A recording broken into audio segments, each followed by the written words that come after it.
Bueno, vamos a leer hoy, en relación a la semana pasada leímos la vida de Anuruddha, y esta semana vamos a leer un sutta que se llama Kula Gosinga Sutta, discurso menor en Gosinga. Gosinga es eh, una ciudad. Eh, Kula significa pequeño o menor, ¿sí? Y a medida que lo vayamos leyendo, ¿sí? Que lo vayamos leyendo, vamos a ir viendo un poco por qué lo elegí. Esta traducción está hecha por Jackie Awanza y está editada por Isiddhata en el año 2011. Y entonces el sutta empieza así: esto he oído, es del Majjhima Nikaya y es el número 31. ¿Sí? Esto he oído: en cierta ocasión el bienaventurado residía en Nandika, en la casa del ladrillo. En aquella ocasión el venerable Anuruddha, el venerable Nandía y el venerable Kimbila residían en el parque de la arboleda de los bosques de sal de Gosinga. Entonces se acuerdan que Kimbila había sido también un príncipe que había abandonado, digamos, eh, su lugar como príncipe para renunciar a la vida, digamos, de laico para tomar los votos de monje. Entonces, al atardecer, el bienaventurado, o sea, Kimbila era del clan de los Sakyas, ¿no?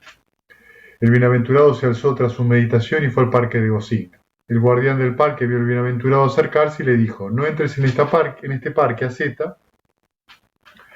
Aquí hay 3 miembros de un clan que buscan su propio bien, no los molestes. El venerable Anuruddha oyó al guardián del parque hablar al bienaventurado y le dijo: amigo guardián del parque, no dejes afuera al bienaventurado, es nuestro maestro, el bienaventurado, quien ha venido.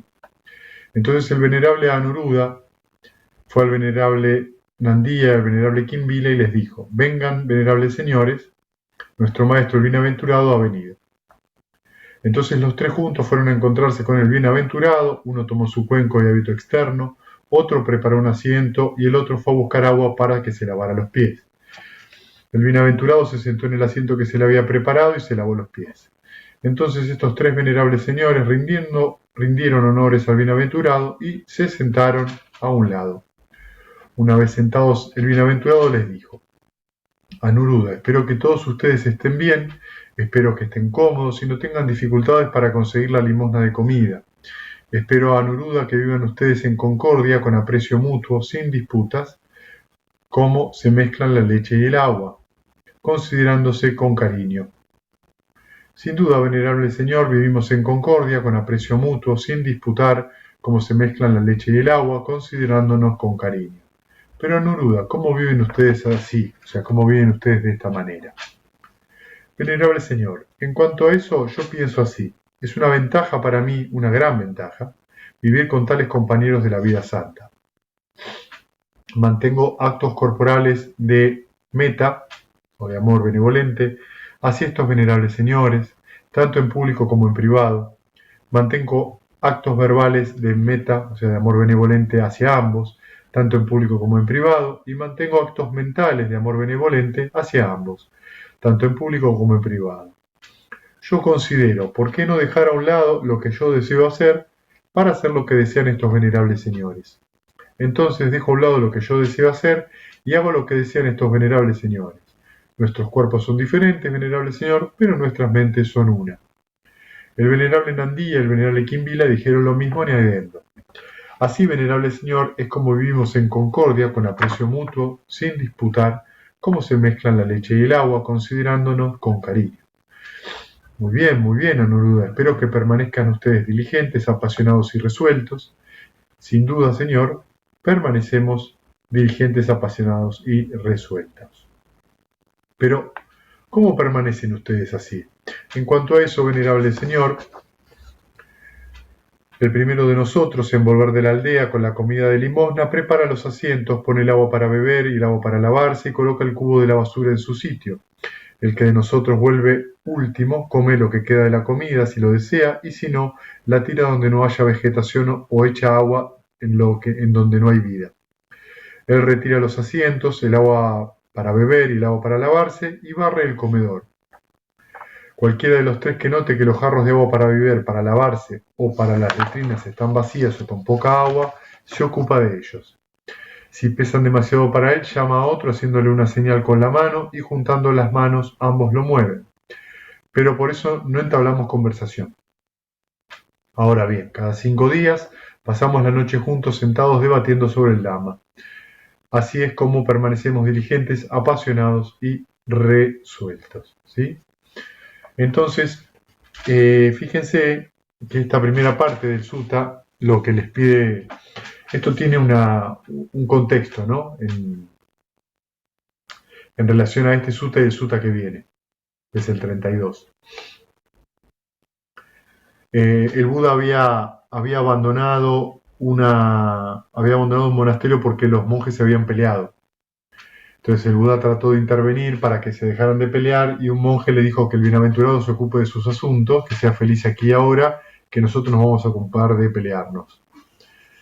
El Buda exhortó 2 o 3 veces, como no tuvo respuesta, se va, dice un poema, antes de irse y se retira. Abandona el monasterio y se encuentra con ellos 3, ¿no?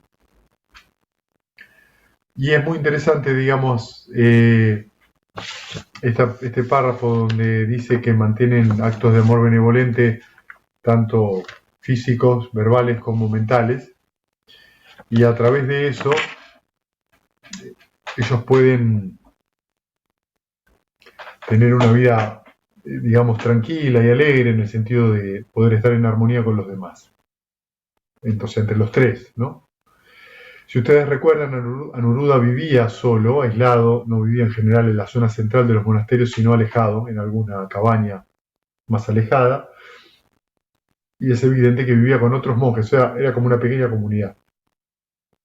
Ustedes saben también que ya 2 es multitud, y puede haber un montón de disputas y todo tipo de cosas, ¿no?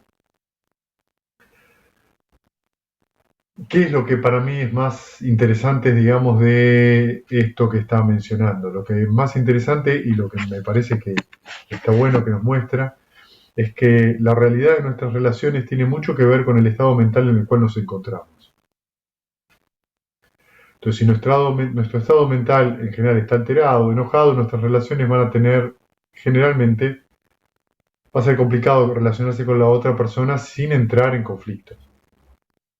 Entonces, tener la mente en contacto con el amor benevolente permite a uno varias cosas. Primero, estar cómodos en ese momento. Porque como la mente está irradiando, uno está cómodo. Eso significa que la mente toma contacto con algo que nos hace bien, que en ese sentido no tiene apego, que pretende irradiar en la otra persona alegría o bienestar, y a uno mismo también.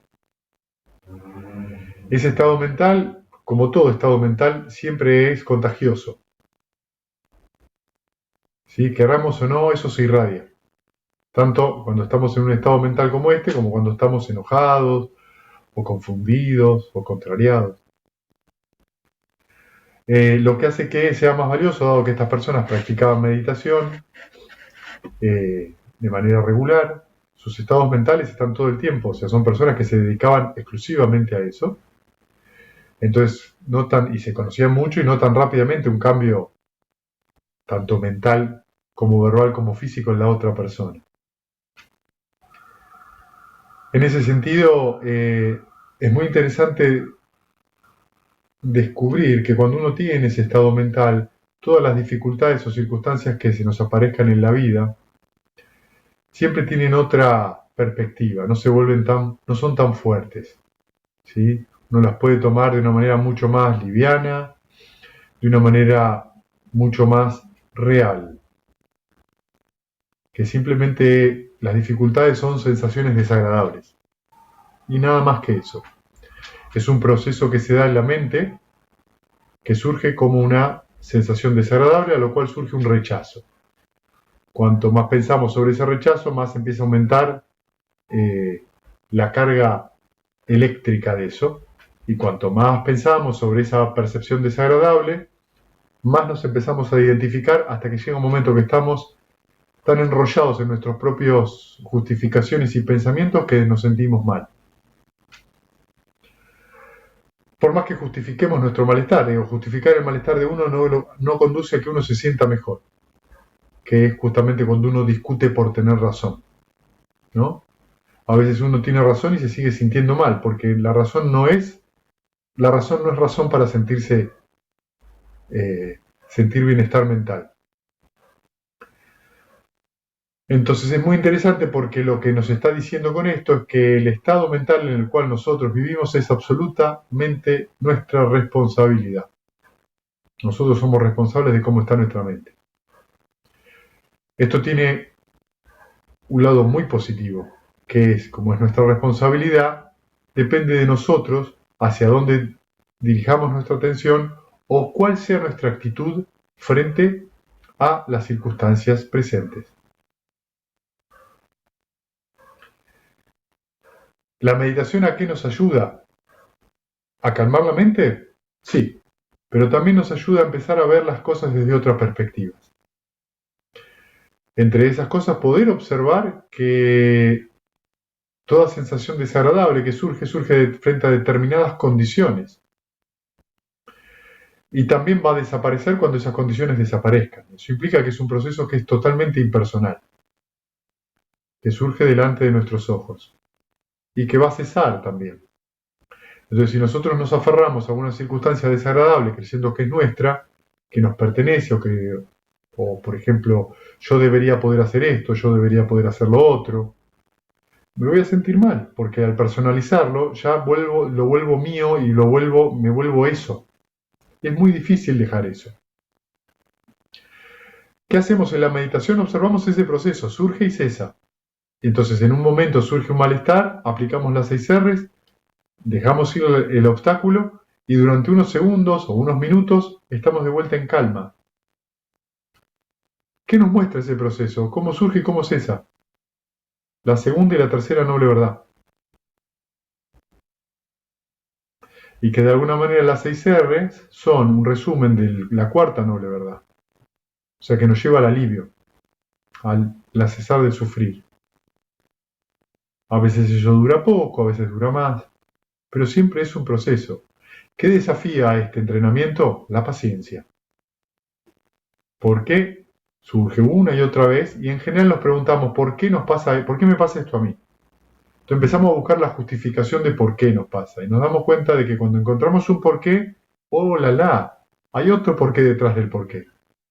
Y entonces volvemos a entrar en esa serie de justificaciones y de tendencias subyacentes donde me voy a identificar con alguna explicación para sentirme mejor. Cosa que en realidad no me siento mejor. Una nueva explicación es una nueva identificación. No significa que siempre una explicación esté fuera de lugar. Lo que significa es que querer aferrarse a la explicación como un alivio es en sí mismo la semilla de un futuro, de una futura sensación dolorosa. ¿Sí? Entonces es importante ver en perspectiva las cosas. Es importante reconocer la perspectiva, reconocer que la situación que estamos viviendo va a cambiar cuando cambien las condiciones y que hacer un drama o exagerar las condiciones siempre produce más daño que alivio.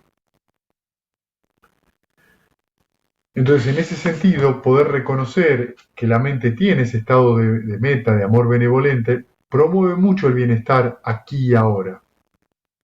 Mentalmente, verbalmente, ¿sí? Y físicamente. Muy bien, Anuruddha le dice, muy bien, pero mientras ustedes permanecen diligentes, apasionados y resueltos, ¿han logrado algún estado sobrehumano, una distinción en conocimiento y visión digna de quienes son nobles, una morada cómoda? ¿Sí? Entonces lo que le está preguntando es que ahora que están resueltos y determinados en su práctica, ¿sí? Porque, digo, esto a veces pasa un poco por arriba. Ninguno de ellos tres está intentando tomar una pastilla para calmar un dolor. Se han tomado en serio la práctica, se han renunciado a su vida, a la vida de laico. para poder cesar con el sufrimiento. Piensen ustedes un poco en esto, ¿no? ¿Qué resolución interna se necesita para eso? ¿Es necesario ser monje para tener esa resolución? No, de ninguna manera. Pero uno tiene que recordar esa resolución muchas veces cuando practica. ¿Por qué hago esta práctica? ¿Cuál es el sentido? ¿Cuál es el motivo por el cual yo estoy practicando? De una manera o de la otra se van a responder sucintamente, porque no estoy satisfecho con lo que estoy viviendo. Esa insatisfacción, esa sensación de incomodidad, es lo que lo lleva a practicar.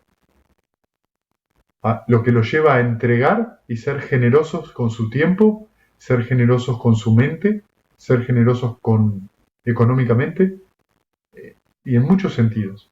Esa generosidad es parte del abandono que uno tiene cuando practica. Deja ir. No se olviden de eso. Si uno decide practicar esto, es porque quiere dejar ir el sufrimiento. Y se necesita una gran determinación para eso, no les voy a negar. Se necesita una enorme determinación interior. Recordar en los momentos más, a veces las circunstancias más difíciles, que la práctica, cuando uno la practica con energía, y sobre todo, por ejemplo, en un retiro, ese alivio es palpable. Y cuando uno se olvida de esto, surge el sufrimiento. Por eso, si uno tiene un maestro o un amigo espiritual que te lo recuerda, ¿vos te acordás? ¿Te acordás cómo es? ¿Te acordás lo que tenés que hacer? En el sentido de cuál es el proceso que tenés que hacer para aliviarte. ¿Cómo es esto de reconocer la dificultad, de dejar de pensar en eso, de relajar la mente, relajar el cuerpo, de sonreír y de retornar a ese objeto mental que te lleva a un estado de mayor alivio? ¿Te acordás de eso? ¿O querés justificar tu malestar? Cuando vos justificás tu malestar, ¿estás de verdad teniendo la determinación de abandonar el sufrimiento? No, estás teniendo la determinación de aumentarlo. Muchas veces nos pasa eso. Muchas veces nos pasa eso. Y a veces eso surge haciéndonos la víctima, haciéndonos los enfermos, haciéndonos los incomprendidos, haciéndonos los abandonados, haciéndonos lo contrario, ¿no? Yo me las sé todas, tengo un orgullo y sé absolutamente todo lo que pasa. Cualquier proceso identitario que surja, cualquier imagen personal, es una forma de aumentar el sufrimiento. Y no reconocer que uno tiene que aprender. ¿Aprender de qué? ¿Aprender qué cosa? Aprender cómo poder vivir las 4 nobles verdades aquí y ahora. Abandonar el sufrimiento e ir hacia un estado mental más sano. Entonces, en ese sentido se necesita una intención clara, una voluntad clara y una determinación muy enérgica. Por eso es diligente, por eso es resuelto, por eso es apasionado. No en el sentido de la pasión, sino de voy a hacerlo, me voy a entregar a esta práctica, la voy a hacer, porque me hace bien, cuando la practico, me hace bien. Entonces, si yo me siento a meditar creyendo que meditar me va a traer calma, no estoy siendo ni resuelto ni nada. Estoy siendo exigente y avaro con la práctica, con la meditación. La meditación es un espejo y te va a mostrar cómo está tu estado mental en donde está.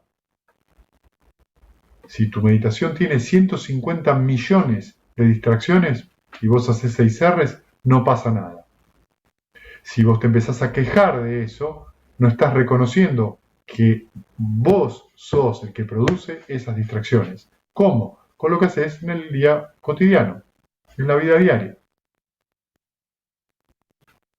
Entonces, observen cómo la meditación se transforma en otra cosa que no tiene que ver con una pastilla para dormir, sino que cuando nosotros asistimos como testigos a lo que surge en la mente y lo dejamos, la mente se calma.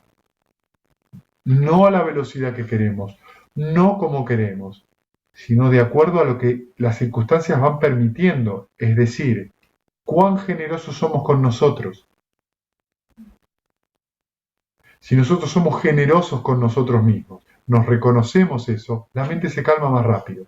En cuanto nos ponemos exigentes y demandantes, ya está. Ya ahí no hay resolución, en el buen sentido. Hay resolución para hacer sufrir más, para enojarnos, para buscar que nos apañen nuestros propios apegos. Y eso trae mucho más sufrimiento. Entonces Anuruddha le responde: ¿cómo no, señor? En cuanto a esto, venerable señor, siempre que queremos, con el acto de calmar el pensamiento aplicado y el pensamiento sostenido, perdón, disculpen, acá está. Siempre que queremos, bien apartados de los placeres sensuales, apartados de los estados insanos, entramos y permanecemos en el primer jhana, que está acompañado de pensamiento aplicado y pensamiento sostenido, con alegría y felicidad surgidos del apartamiento. Venerable señor, esto es un estado sobrehumano. Una distinción de conocimiento, visión digna de quienes son nobles, una morada cómoda que hemos logrado permaneciendo diligentes, apasionados y resueltos. ¿Qué lo está diciendo Anuruddha? Lo que está diciendo es que cuando ellos entran en el primer jhana logran un estado sobrehumano. Un jhana es un estado sobrehumano. ¿Por qué? Porque es un estado en el cual uno entra, es un estado voluntario, en el cual con tiempo de práctica y dedicación uno puede entrar ahí a voluntad y no depende de nada externo. Piensen lo enormemente ventajoso que es eso. Piensen que ustedes están en cualquier situación de la vida y dicen, voy a entrar en el primer jhana. Y viene esa alegría, esa sensación de confort, simplemente porque ustedes ya reconocen cómo hacer ese proceso para entrar en el jhana. Fíjense cómo se calma la mente, no hay obstrucciones. ¿Se puede lograr eso? Se puede lograr eso, sí. Por eso es calificado como sobrehumano. ¿Se necesita práctica? Se necesita práctica. Nada más. En ese momento, en ese instante, cuando estamos en ese estado del primer jhana, estamos contentos. Estemos 5 minutos, 10 minutos, 15, salimos de ese estado a la vida cotidiana y nuestra mente es completamente diferente. ¿Sí? Porque hay atención, porque es una atención suave, porque no se pelea con la mente, ¿no? Y estas son cosas muy importantes porque son joyas que no tienen que ver con el mundo exterior. Nadie te regala el primer jhana. Che, me visitó mi primo, me regaló el tercero, el quinto y el séptimo jhana. Le pedí a mi papá que me regale el segundo, el cuarto y el sexto para mi cumpleaños. No, depende de uno. Depende de ese cultivo. ¿Qué cultivo en la mente? ¿Cómo lo desarrollo? Y eso toma tiempo. Y toma paciencia de uno. Y uno tiene que ser generoso. Muy bien, Anuruddha. Pero hay algún otro estado sobrehumano, otra distinción en conocimiento, visión digna de quienes son nobles, otra morada cómoda que hayan logrado por la superación de dicha morada para hacer que mengue dicha morada. Esto no lo entiendo. Sí. ¿Cómo no, señor? En cuanto a esto, lo que entiendo de esto es que algo que sea aún más elevado que el primer jhana. En cuanto a eso, venerable señor, siempre que queremos, con el acto de calmar el pensamiento aplicado al pensamiento sostenido, entramos y permanecemos en el segundo jhana. Con el apagarse de la alegría, entramos y permanecemos en el tercer jhana. Con el abandono, digamos, del placer y del dolor y de la felicidad, entramos y permanecemos en el cuarto jhana. Venerable señor, este es otro estado sobrehumano, otra distinción en conocimiento y visión digna de quienes son nobles, otra morada cómoda que hemos logrado por la superación de dicha morada, por hacer que mengue dicha morada, ¿no? Entonces lo que está diciendo en este sentido, ellos lo plantean desde el lado noble, ellos ya son arahants, ¿sí? Por eso dice, desde el punto de vista noble, pero aunque uno no sea un arahant o no haya tenido ninguno de los 4 frutos supramundanos, estos 4 jhanas uno los puede practicar, ¿sí? Y de hecho todos los que están en esta charla en este momento lo han vivenciado, esto. Lo han vivenciado repetidas veces, ¿no? Y esa repetición de esa vivencia es un cultivo gigante, enorme, es un enorme campo de mérito el yana. Piensen que durante todo el tiempo que ustedes están en yana, todo lo que se está produciendo como semilla para el futuro es no solo un gran mérito para el futuro de esta vida, sino para futuros renacimientos. ¿Por qué? Porque como la mente no tiene obstáculos, está muy elevada, lo que surja de esas producciones mentales tiene que ver con eso. Esto no es, o sea, no es un chiste, ¿sí? No es menor. Piensen que Buda dice que cualquier persona que logre el primer jhana ya tiene la condición para entrar en nirvana. Significa que con una persona que una vez entre en el primer jhana, en cualquier momento de su vida puede experimentar el nirvana. No es lo usual, pero significa que conoce un tipo de cesación. O sea, cuando vos entras en el primer jhana, conocés la cesación de los obstáculos. No es cosa menor. Todos ustedes deben recordar la primera vez que entraron en el primer jhana, la sensación de alegría, felicidad, de no tener, de que la mente estaba abierta y era como un baño de luz y de, ¡ay, qué bueno que está esto! De sentirse muy alegres. Ni hablar con la experiencia del segundo jhana, donde esa alegría es más fuerte, o la sensación de más calma que hay en el tercer jhana, o la sensación de ya no sentir en el cuerpo en el cuarto y sentir la mente muy maleable, muy abierta y luminosa en el cuarto jhana. Y con un balance mental muy grande, sintiendo que hay pocas distracciones. Y esto es algo que uno no lo tiene que olvidar. ¿Qué es lo que uno no debe olvidar? Uno no debe olvidar que la atención y la memoria trabajan juntas. ¿Cómo llegué yo o cómo logré el primer jhana o cualquier jhana? A través de la atención plena. ¿Qué significa eso? Que reconocí y recordé cómo se mueve la mente de un objeto a otro. Entonces, si yo reconozco el proceso de movimiento y no me identifico, el jhana está ahí nomás. Porque yo al reconocer el movimiento y hacer las 6 R's, que es otro movimiento, en otro sentido, la mente se calma rápida. ¿Por qué se calma rápida? Porque no me identifico. Entonces la mente se calma y entra en jhana naturalmente. Al no volverlo personal, simplemente es una sensación desagradable, nada más. Es una sensación agradable. Ay, quiero que se quede. Listo. Expulsado de la discoteca por portación de zapatillas. ¿Se entiende? Es decir, no importa con qué uno se identifique, sea con algo fantástico, hermoso, la alegría que surge del primer jhana, o con algo, con algún obstáculo. Simplemente lo veo como un proceso y entonces la mente se tranquiliza. ¿Qué es? No se olviden que en un lugar lo que estamos buscando, aliviar la insatisfacción. Y la tranquilidad es satisfacción. ¿Qué están buscando los seres humanos que van caminando por la tierra? Todos los seres. Tranquilidad. Satisfacción. ¿Por qué voy a hacer un deporte? Para sentirme en un momento así, con estrés, positivo, pero después ¿cómo estoy? Tranquilo. ¿Por qué voy a inclusive a veces hacer cosas que no me hacen bien, como por ejemplo tomar alcohol? Porque me tranquiliza. En realidad no me tranquiliza, me anestesia, pero la sensación se puede rápidamente confundir con tranquilidad. ¿Por qué vamos a una plaza? ¿Por qué vamos a un parque, a algún bosque? Para tranquilizarnos. Cuando nosotros practicamos la meditación, especialmente el Twin, eso lo podemos hacer en cualquier lado, en un colectivo, caminando, sentándonos a meditar, cocinando, entrar en cualquier jhana. Requiere práctica. Pero eso es una bendición, porque no depende de dónde estamos, depende de a dónde orientamos la mente. En otras palabras, depende de hacernos responsable de a dónde vamos a orientar la intención de nuestra mente y por ende, qué vamos a vivir a través de esa intención.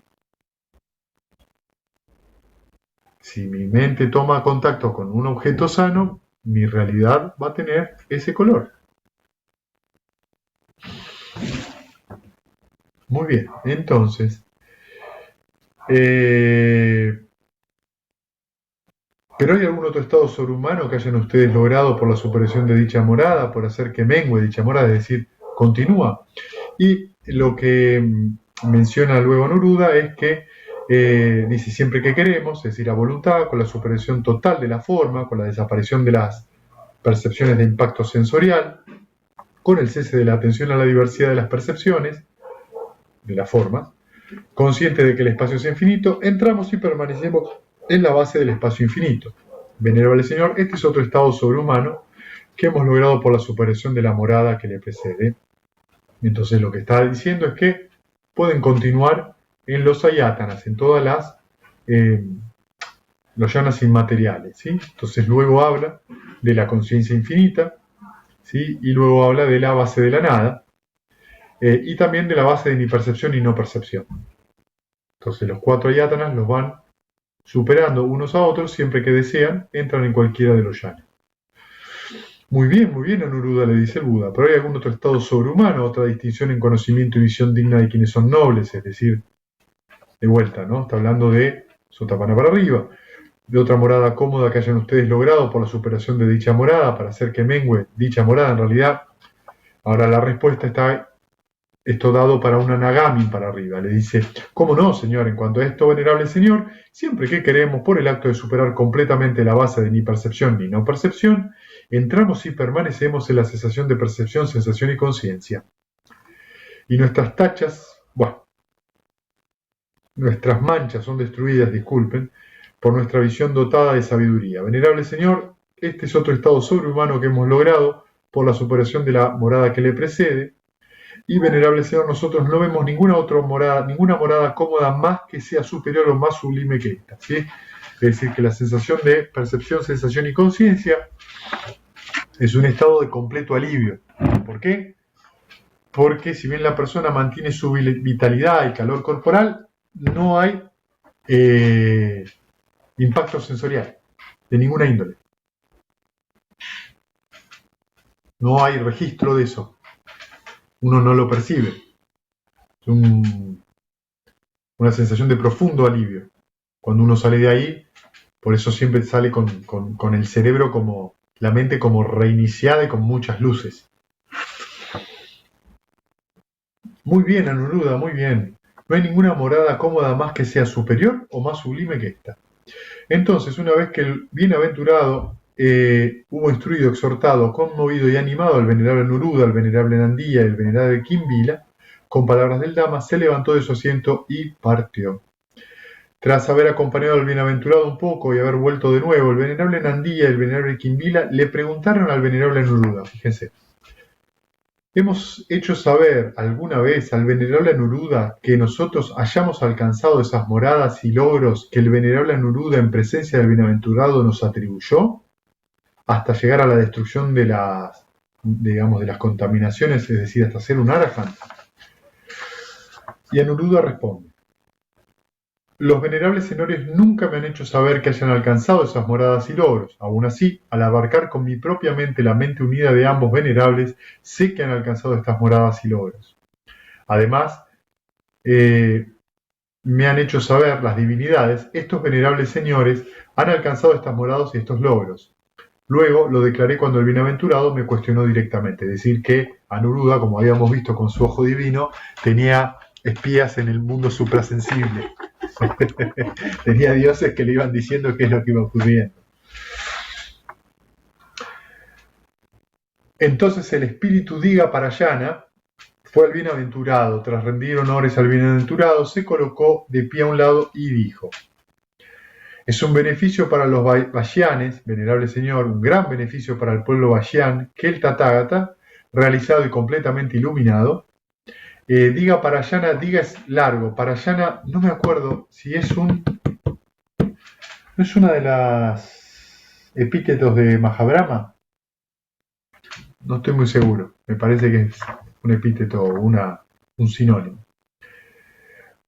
Que el Tathagata realizado y completamente iluminado more entre ellos, así como esos miembros de un clan, el venerable Anuruddha, el venerable Nandía y el venerable Kimbila. Al oír la exclamación de los dioses de la tierra, los dioses del paraíso de los 4 grandes reyes, los dioses del paraíso de los cuatro grandes reyes es el primer cielo que tenemos arriba del humano, el primer plano, son los cuatro dioses grandes reyes. En ese plano es donde viven los elfos, las hadas, todos los espíritus que tienen que ver con el agua, el aire, la tierra y el fuego viven ahí. Los dioses de los paraísos de los 33, que es donde está Saka, que es el rey de los dioses. Los dioses Llama, que son un poquitito más arriba. Los dioses de los paraísos Tusita, que es donde está en este momento el futuro Buda. Los dioses que gozan creando, los dioses que ejercen poder sobre las creaciones ajenas, y los dioses del séquito de Brahma exclamaron: es un beneficio para los Vaishyanes, venerable señor, un gran beneficio para el pueblo Vaishyan, que el Tathagata realizado y completamente iluminado more entre ellos, así como esos miembros de un clan, el venerable Anuruddha, el venerable Nandiya y el venerable Kimbila. Así que en ese instante, en ese momento, esos venerables señores fueron conocidos hasta en las lejanías del mundo de Brahma, ¿sí? Que son los mundos que tienen que ver con los yanas, ¿sí?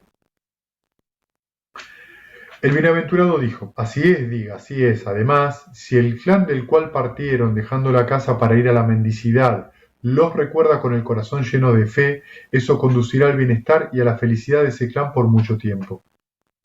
Y si el séquito del clan del cual partieron estos tres miembros del clan, si la aldea que partieron, si la villa del cual partieron, si la ciudad del cual partieron, si el país del cual partieron estos tres miembros del clan, dejando la casa para ir a la mendicidad, los recordara con el corazón lleno de fe, eso conduciría al bienestar y a la felicidad de este país por mucho tiempo.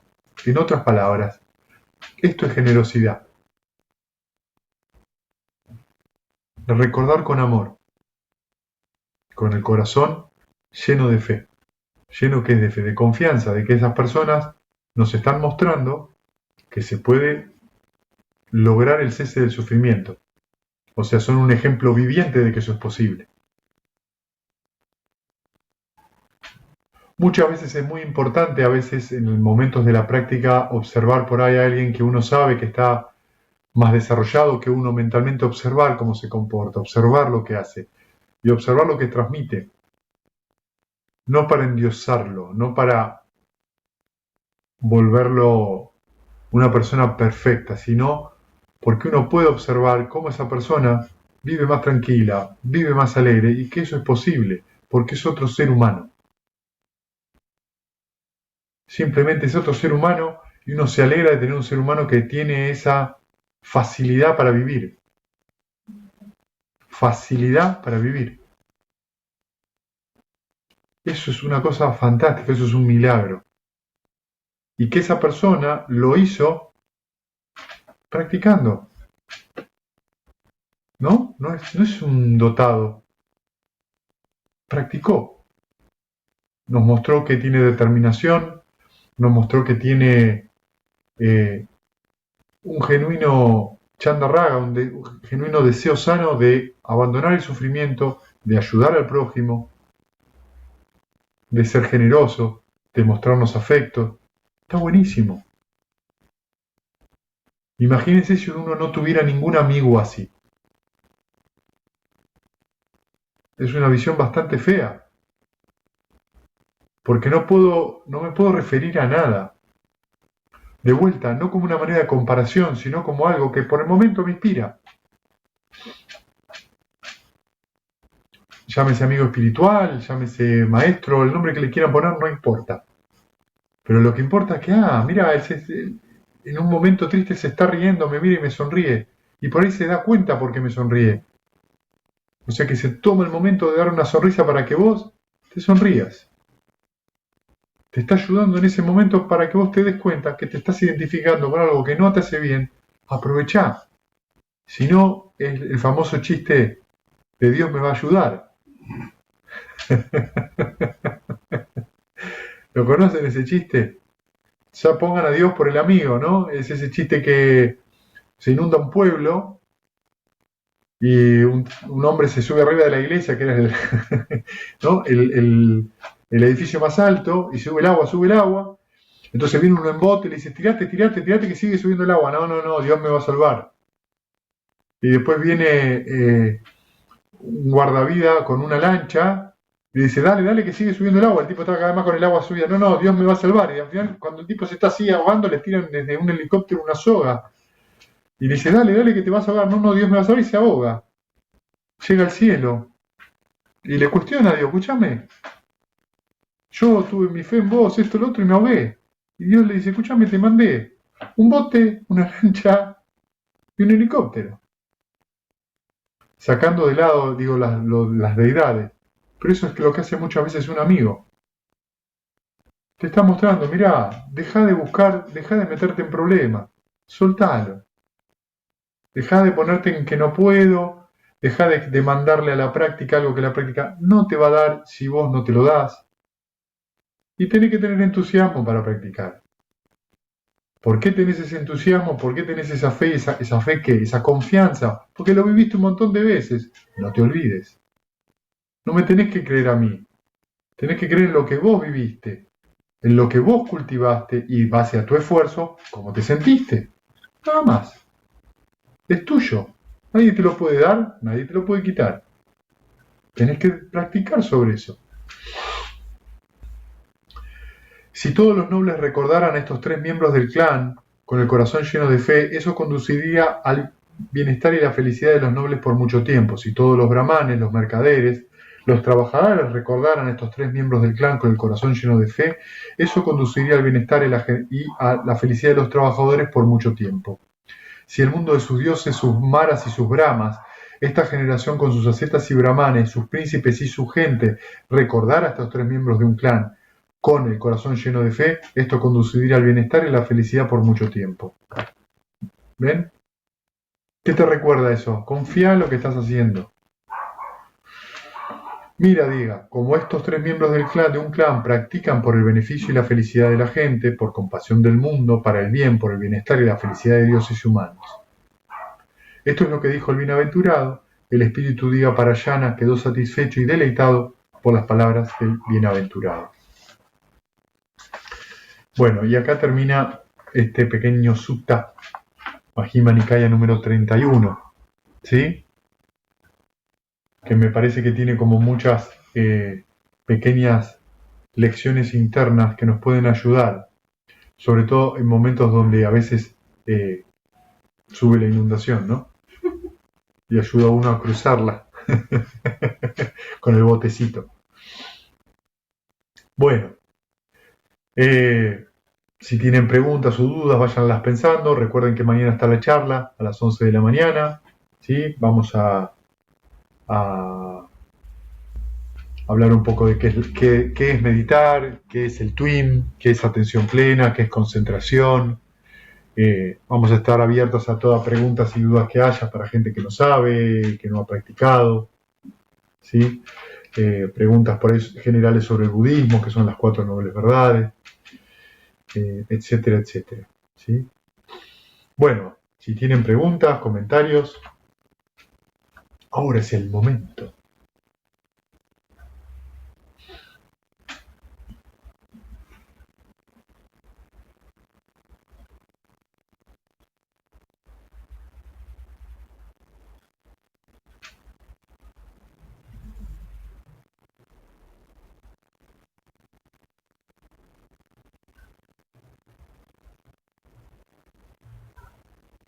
A mí me pareció muy interesante esto que dijiste en algún momento cuando estabas leyendo de cómo uno en esta práctica puede confundir la calma, la verdadera calma, como la mencionaste, de aceptar lo que está pasando con otros estados, ¿no? Creo que es algo bastante frecuente para mucha gente que practica meditación. Sí, digamos, hay grados de comprensión de que es calma, ¿no? O sea, muchas veces la calma, que es esa sensación de estar satisfecho en el presente, por eso estamos tranquilos. se confunde con lo que yo quiero. Claro. Es verdad, desde el punto de vista mundano, tengo ganas de tomar un helado de limón, tomo el helado de limón y surge una pequeña satisfacción, una pequeña calma ahí. Lo que pasa es que dura lo que dura el helado de limón. Cuando nosotros hablamos de esta calma, de esta tranquilidad, estamos hablando de algo que en un principio sí tiene que ver con una experiencia que se da en la meditación, que en la meditación nos enseña qué es estar tranquilo, qué es de verdad la tranquilidad. Y con el tiempo en que uno lo va cultivando, lo que se va dando cuenta es que la tranquilidad o la calma vienen de la ecuanimidad, de poder aceptar las circunstancias, las que sean, no importa lo que es. Cuando la circunstancia viene difícil, viene difícil. ¿Dónde viene difícil? En la cabeza. Es cómo reacciono al presente, eso es el asunto acá. Y bueno, ahí es donde viene el nivel de práctica que uno tiene, o cuán desarrollado uno está. Sin juzgar, ni bueno ni malo, ni arriba ni abajo. Es así. Sin poner, ay, a mí yo estoy en el principio, ay, yo estoy en el quinto cielo. Todas esas son cosas que uno debe olvidar. Uno vive solo en el momento que vive, no vivió ni antes ni después. O sea, uno no puede vivir en el pasado y no puede vivir en el futuro sin sentirse mal. Cuando esto pasa uno se siente mal. Cuando uno hace proyecciones uno se siente mal. Cuando uno se referencia al pasado como mejor, se siente mal. ¿Por qué? Porque hay insatisfacción. Y ahí nos olvidamos de que lo único importante es cómo estoy viviendo el presente. Entonces el desarrollo de la ecuanimidad es un cultivo crucial para poder aceptar que esa ecuanimidad es aceptar lo que está pasando en la mente, no hacerme el que no me pasa nada, por favor. No confundamos ecuanimidad con indiferencia, que es la negación. No, a mí no me pasa, no, a mí no me debería pasar, no, yo no debería sentir esto. Bueno, pero lo sentís. El asunto no es lo que deberías o no deberías sentir, sino qué haces con eso. Siempre es lo mismo, ¿qué hago con eso? ¿Me peleo? ¿Lo quiero controlar? ¿O lo acepto como lo que es? Y lo dejo ir en el caso de que sea algo nocivo.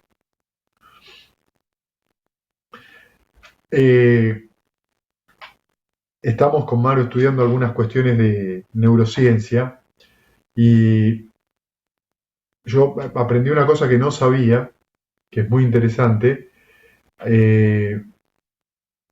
que los receptores de dolor, digamos, del sistema nervioso que van al cerebro, ustedes saben que el dolor no es lo que pasa, vamos a decir, yo me golpeo la rodilla, no es una señal, el dolor no va del lugar golpeado al cerebro, va del cerebro al lugar golpeado. Es decir, que la señal del dolor no tiene que ver con el impacto, sino tiene que ver cómo el cerebro, de acuerdo a su experiencia, cataloga o no eso como doloroso. Y si tiene alguna información de que eso debería ser doloroso, dispara el dolor. Es una opinión del cerebro. Es una opinión del cerebro de lo que está pasando. ¿No? Esto es muy loco, claro, pero bueno, por ejemplo, la gente que hemos practicado artes marciales durante mucho tiempo, a veces nos hacen presión de cierta manera y no nos duele. Y alguien que nunca lo hizo le hace la misma presión y ¡ah! Porque nunca lo vivió. El cerebro aprende. Y aprende qué es dolor. Fíjense qué loco, ¿no? Significa que la sensación desagradable es lo que opina el cerebro de lo que está sucediendo, lo mismo que la sensación agradable. En el ejemplo que vos estás dando, digamos, el artista marcial aprende que esa presión no es peligrosa, no amenaza su vida. Exactamente, digamos, a partir de eso es que no surge el dolor, lo que a veces no significa que uno tenga un poco confundido los... ¿no? Porque a veces, claro, hay cosas que son graves y uno no las siente y termina en una lesión grave, y cosas que son una hojita, ¡ay, este dolor es terrible!, ¿no? Pero también yo recuerdo de otros estudios que se han hecho en el cerebro, sobre todo a practicantes veteranos, de que todo el trabajo sobre la comprensión del dolor, digamos, de la sensación dolorosa, tanto emocional, también va trayendo cambios fisiológicos en el cerebro. O sea que en un meditador no solamente es mental el cambio, sino fisiológico. Sí, de hecho, hace hace no tanto tiempo publicaron un estudio que hicieron ni siquiera en meditadores propiamente, sino en personas que practicaban yoga con regularidad, ¿no? Gente dedicada, pero a hacer una práctica física en relación a eso. Y les midieron la tolerancia a las sensaciones dolorosas y era altísima comparado con el Digamos, grupo de control, ¿no? lo que uno tiene que comprender con esto no es que hay que aguantarse el dolor, ¿se entiende? Sino a comprender la naturaleza de la sensación desagradable. Como causal. ¿Dónde? En la mente. ¿A través de qué? Puede ser a través de un input físico. O sea, de uno de los 5 sentidos. Esto es tanto un golpe como si alguien me dice al oído algo, alguien me dice una cosa desagradable. Vamos a dar un ejemplo. Si a mí de chiquitito me decían a mí de chiquitito cabezón. No sé por qué.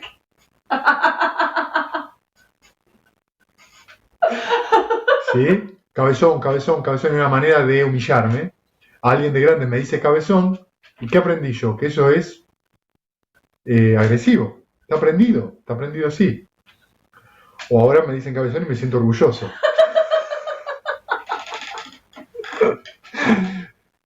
Como sea. Fíjense que entonces que no es la palabra. No es la palabra, ¿no? Inclusive la intención emocional. Hay un recuerdo de eso y uno aprende de eso. El cerebro aprendió, la mente aprendió que eso tiene una connotación. Y uno puede reaccionar a eso por esa memoria. Y como hay una tendencia emocional habitual a partir de una palabrita y del apego que uno tiene que produce esa tendencia emocional habitual. Y ese apego es producido por una avidez, es decir, por el rechazo que uno siente a una palabra que en un pasado uno la tomaba de manera desagradable.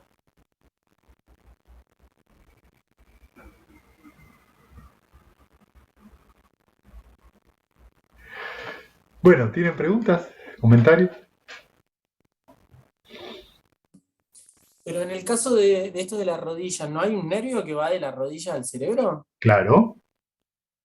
Sí, pero el dolor es la respuesta. El dolor es la respuesta a la señal que va al cerebro. Entonces el cerebro determina si eso es doloroso o cosquilloso o presión o calor y nada más. Es una señal. El cerebro interpreta de acuerdo a la experiencia que tiene si eso va a ser doloroso o va a ser otra información. Fíjense en ese sentido qué profunda es la enseñanza del Buda, que dice que la sensación y la percepción son mentales, no físicas. En definitiva.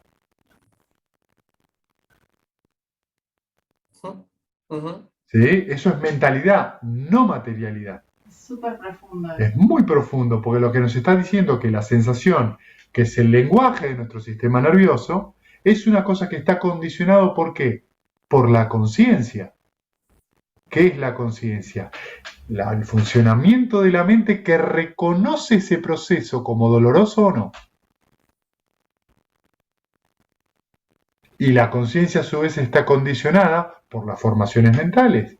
Depende cómo sea la formación mental, va a ser como yo reconozco esa sensación que viene después. Esto es muy profundo, porque a través de este proceso vemos el presente, sucede el presente, es como nos conectamos con el mundo.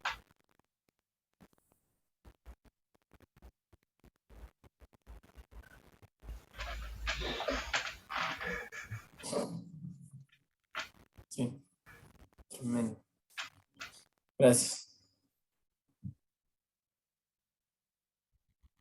Bien, ¿alguna otra pregunta?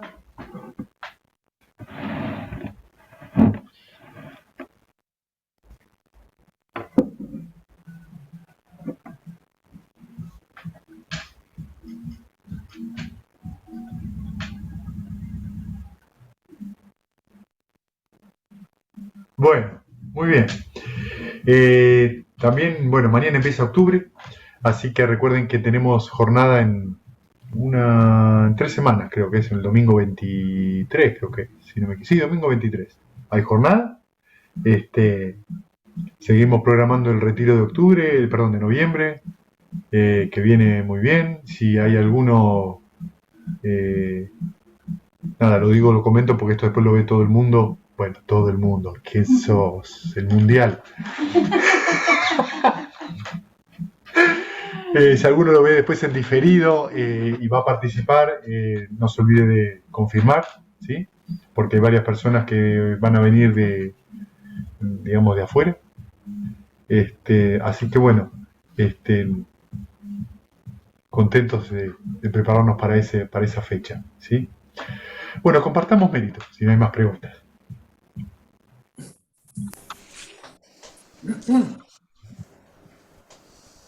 Que los que sufren sean libres de sufrimiento y los aterrorizados intrépidos sean. Los afligidos se despojen de todo dolor y que todos los seres encuentren alivio. Que todos los seres compartan este mérito que así hemos adquirido para el logro de todo tipo de felicidad. Que los seres que habitan el espacio y la tierra, devas y nagas de gran poder, compartan este mérito nuestro y que por mucho tiempo protejan la dispensación del mundo. Sadhu, sadhu, sadhu. Gracias, gente. Que tengan lindo fin de semana. No sé si nos vemos mañana. Nos vemos. Chao, Maru, Fabio. Chao, Maru. Chao, chicas. Chao, chao. Todos y todas.